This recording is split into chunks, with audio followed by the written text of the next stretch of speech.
Hi, in this video, I'm going to show you a quick demo of Video Spinner. Let's get started. Click on Add Video, select a video you want to upload, click on Open. Video title shows you the path from where you have selected the input video along with the file name. Now, click on Start. Select the location where you want to save your generated file. Give it a name, then click on Save. You can see your video is getting converted. This is the final video. So here you see Video Spinner is an awesome tool that lets you upload the same video again and again. It prevents your video from being recognized as a duplicate video.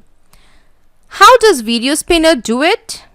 It replaces some frames within the video while maintaining the audio. Thus, technically, you have an all-new video, but the content remains the same. Save yourself from the headache of changing a video manually to increase viewers. Thank you.